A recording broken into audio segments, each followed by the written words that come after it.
देखिए, जिंदगी में कभी कभी हम जिन रिश्तों से बंध जाते हैं उनके बीच हम सांस नहीं ले पाते। कभी कभी हम छटपटाते हैं, हम निकलने की कोशिश करते हैं और हम दिन रात रोते हैं कि हम कहाँ फंस गए। 50% फैमिलीज ऐसी हैं जहाँ पे हस्बैंड वाइफ ऐसी इस तरीके से जुड़ जाते हैं जहाँ पे साथ रह के भी साथ रह नहीं सकते, पहला मौका ढूंढना पसंद करते हैं कि कैसे हट जाएं। आज हम इस सिचुएशन में रहते हुए लोगों के बारे में बात करेंगे। तो सबसे पहले तो आप सभी को नमस्ते, प्रणाम, सत श्री अकाल। बड़ों को आदर सत्कार, छोटों को प्यार और आशीर्वाद। और जीवन से जुड़े हैं तो रिश्तों से जुड़े हैं, रिश्तों से जुड़े हैं तो जीवन साथी आना ही आना है जिंदगी में, क्योंकि हमारी जो चेन है वो उसी से शुरू होती है। तो वापस आते हैं मुद्दे पे कि अगर जिंदगी में हम खुद से, कभी कभी कुल्हाड़ी भी हमारी होती है और पैर भी हमारा होता है और हम ही मार लेते हैं अपने पैर पे। पहले पता नहीं चलता कि हम किसको अपना जीवन साथी बना रहे हैं। जीवन साथी की बात इसलिए करते हैं क्योंकि बाकी रिश्तों को आप रिप्लेस नहीं कर सकते हैं। ऊपर वाला पैदा करता है आपको एक घर में जहां पे आपको मिलते हैं ऑटोमेटिकली कुछ रिश्ते जिनमें माँ बाप होते हैं, भाई बहन होते हैं और उनसे जुड़े बाकी की रिश्तेदारी में रिश्ते होते हैं। लेकिन एक ये जो रिश्ता होता है जीवन साथी का, जिसे हम खुद चुनते हैं, कभी हम खुद चुनते हैं, कभी हमारे लिए चुना जाता है ये रिश्ता। जहां हम खुद चुनते हैं वहां हम अगर कुल्हाड़ी मार लेते हैं अपने पैर पे और हम ऐसे व्यक्ति को चुन लेते हैं जो आगे जाके हमें पता लगता है कि हम कुएं पे गिर चुके हैं, हम दलदल में फंस चुके हैं, अब हम निकलना चाहते हैं। अब कैसे कहें, किस मुंह से लोगों से कहें, क्योंकि पसंद तो हमने खुद किया था। हम समझौते पे समझौते करते हैं, हम रोते हैं लेकिन सामने लोगों के मुस्कुराते हैं, हम दिखाते हैं कि नहीं नहीं ऐसा नहीं है, हम खुश हैं, हम बहुत अच्छे हैं, सामने वाला भी बहुत अच्छा है। लेकिन कब तक ऐसा चलेगा? जीवन तो बहुत बड़ा है।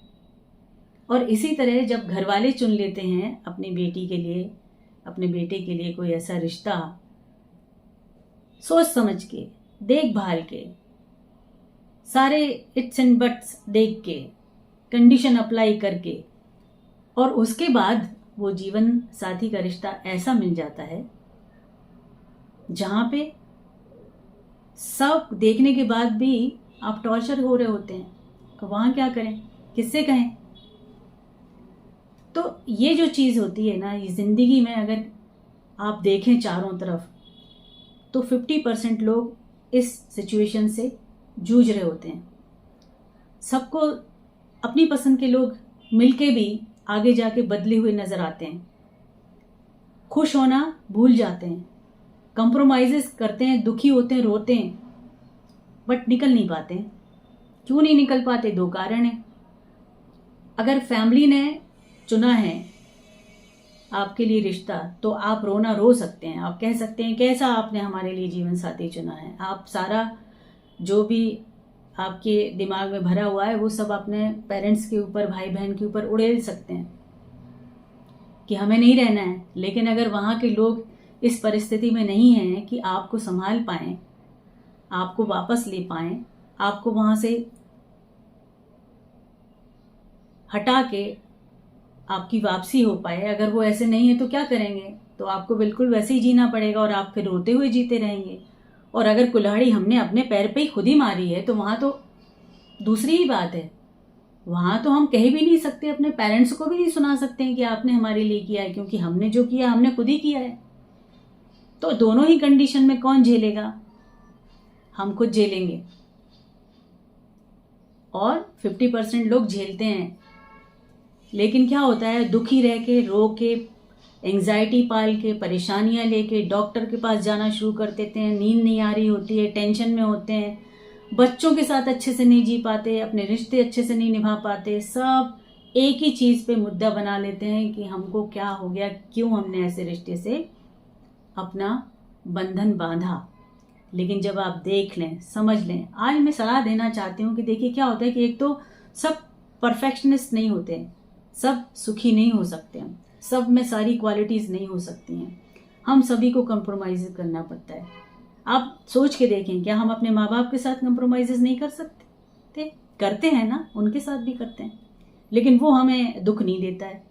हम अपने भाई बहनों के साथ भी कंप्रोमाइज़ करते हैं, लेकिन वो हमें नज़र नहीं आता है, वो दिल में लगता नहीं है। तो जब जीवन साथी की बात होती है तो थोड़ा सा कंप्रोमाइज़ कर लें। और अगर ज़्यादा ही आपको टॉर्चर हो रहा है, ज़्यादा ही परेशानियां हो रही हैं, और अगर आप सक्षम हैं, काबिल हैं, अपने पैरों पे खड़े हो सकते हैं, खड़ी हो सकती हैं, तो फिर हट जाएं।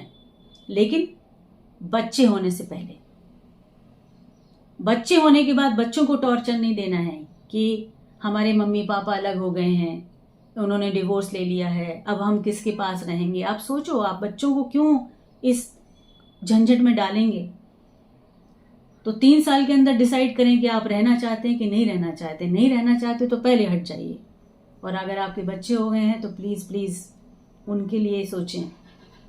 और दूसरी चीज़, अगर घर में आपके पति या आपकी पत्नी ऐसी नहीं है जिनके साथ जीना दूभर है, मुश्किल हो रहा है, तो फिर इस घेरे को तोड़ के अगर नहीं जा सकते, बहुत सारी कंडीशन अप्लाई होती हैं। हमें अपने घर की सिचुएशन हमें पता होती है। मैं आपको कुछ भी कह दूं वो आप मान लेंगे, पॉसिबल नहीं है। आपको पता है आपकी सिचुएशन किस तरीके से आप जी रहे हैं, कौन कौन लोग हैं, कैसे रह सकते हैं, कैसे हट सकते हैं, नहीं कर सकते हैं, बहुत सारी सिचुएशन है। तो वहां पे क्या करेंगे? वहां पे सिंपल आपको खुश रहने के तरीके सोचने पड़ेंगे। प्रायोरिटी आपकी क्या है? बीइंग वाइफ अब आपकी प्रायोरिटी है कि बीइंग मदर आपकी प्रायोरिटी है? यहाँ पे आपको माँ बन के अपने बच्चों के लिए सोचना पड़ेगा। पत्नी अपनी जगह, लेकिन माँ का दर्जा बहुत बड़ा। फिर वहां पे अपने आप को उस तरीके से देखते हुए जीना सीखें। कोशिश करें कुछ अपने बल पे कर पाएं, कुछ सक्षम बन पाएं, कुछ काम ढूंढ पाएं।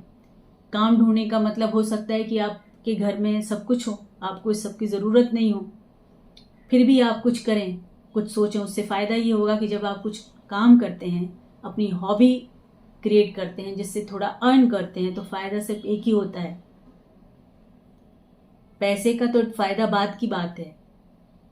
आपका दिमाग चलता है, आपका दिमाग इस तरह की बुरी चीज़ों से, नेगेटिविटी से निकलता है, प्रोडक्टिव होता है, प्रोग्रेसिव सोच होती है ज़िंदगी में जब आप काम करते हैं।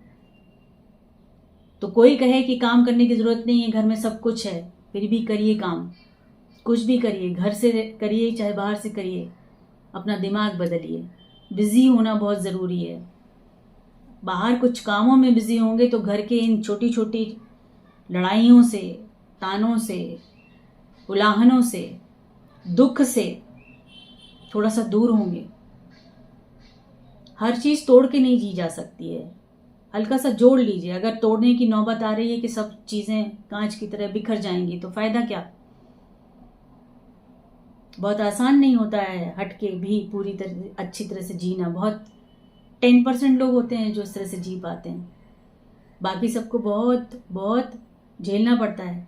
तो वहां झेलने की जगह यहाँ झेल लें,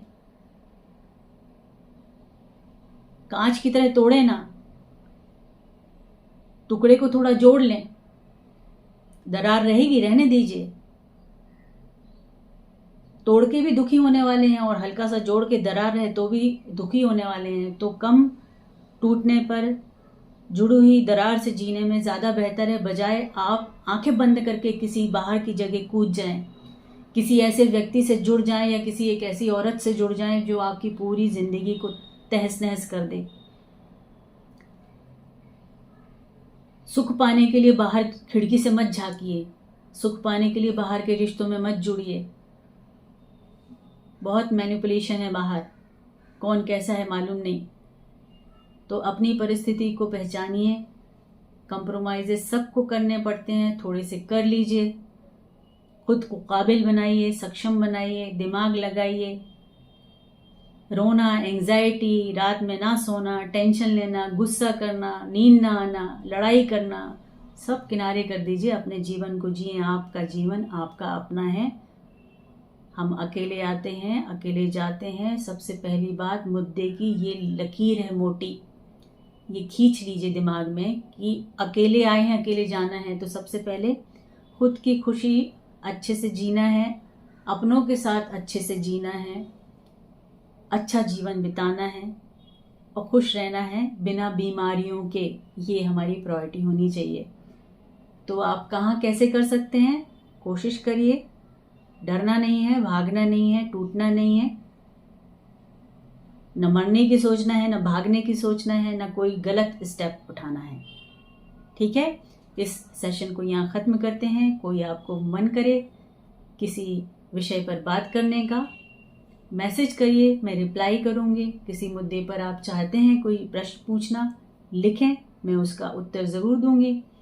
और शेयर कीजिए, लाइक कीजिए, सब्सक्राइब कीजिए अगर आपको ठीक लगता है तो। और जुड़े रहते हैं हम जीवन के साथ, आपके साथ, रिश्तों के साथ। समस्याएं सबके पास हैं, उनकी भी बातें करेंगे। ठीक है, thank you so much and God bless you. खुश रहें।